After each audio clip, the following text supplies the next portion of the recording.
So I'm doing problem 8b from the exam, which is to prove convergence or divergence of the infinite series -1 to the power of n plus 1 times 4n over 7n plus 5. And so what I did wrong is I actually had the right answer. I used the alternating series test and it failed the first condition. But then for whatever reason, I went back to it and I tried to change my answer. I used the absolute value test and then I got convergence from that, which I don't even think was right. And so I kind of just messed that up. I had the right answer and I went back on it.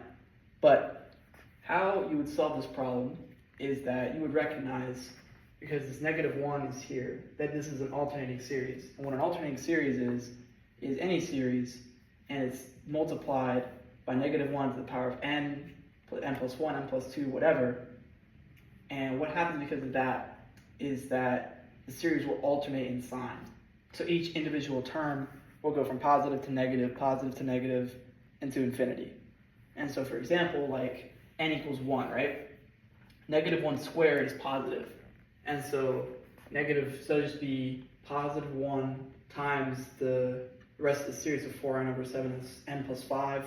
It'd be 8 over 19. And then for n equals 2, it'd be -1 to the third power, which is -1. So that'd be -1 times 4n over 7n plus 5, which would be 12 over 26. That'd be -12 over 26. And then that pattern would just repeat until infinity. So whenever we see a series like this, what we do is we use the alternating series test. And so what that is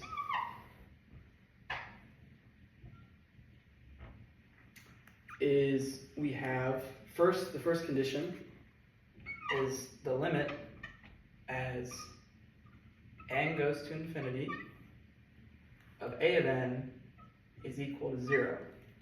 And this is actually the divergence test. And how this works is, because the divergence test, there's two parts to it. This is one of them. So, side note here, put divergence test aside. So there's two parts to the divergence test. And so the limit as n goes to infinity of the sequence a of n, which is just this here, excluding the sigma notation and all that. If that goes to 0, then the test is inconclusive. But what happens is if limit as n goes to infinity is not equal to 0, so you get a finite number like 2, 3, a million, whatever, then that means the series is divergent. That's also the first part of the alternating series test. And so the second condition that the alternating series test needs to check is a of n, that being the first term in the sequence, is greater than a of n plus 1.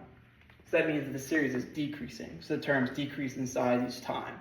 Like for example, if we had 1 over n, so a of n would be, say n is equal to 1. Let's write out the series. N is equal to 1. Then that would be, for the first term, 1 over 1, which is just 1. And then for the second term, n equals 2.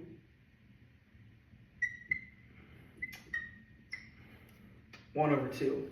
And 1 is greater than 1/2. So, for example, that satisfies that condition. However, this series, like 1 over n itself, is actually divergent by a p-series, which a series in the form of 1 over n to the power of p. If p is greater than 1, the series converges.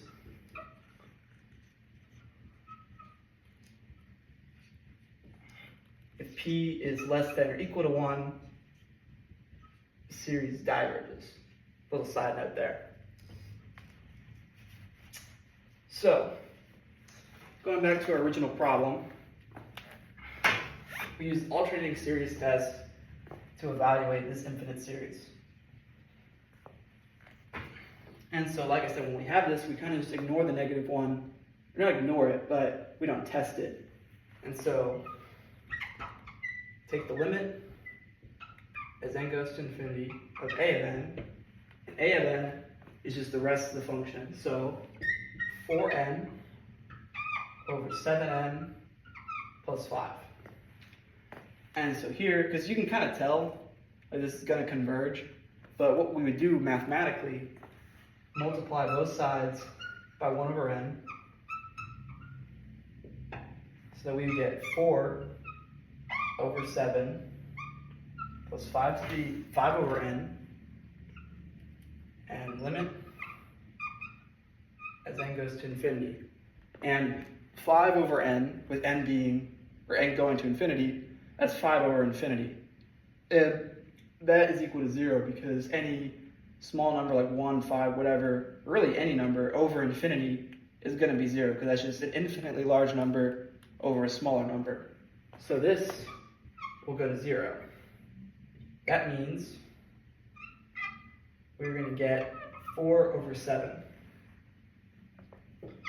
And so what happens is, like I said, the divergence test is if we get a value that is not equal to 0, and then the series diverges.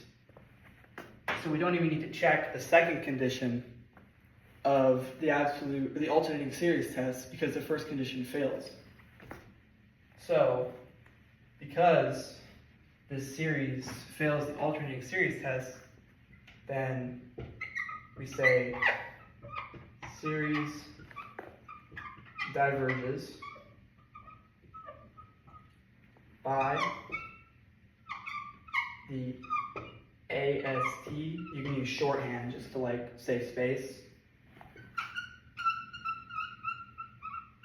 Because the limit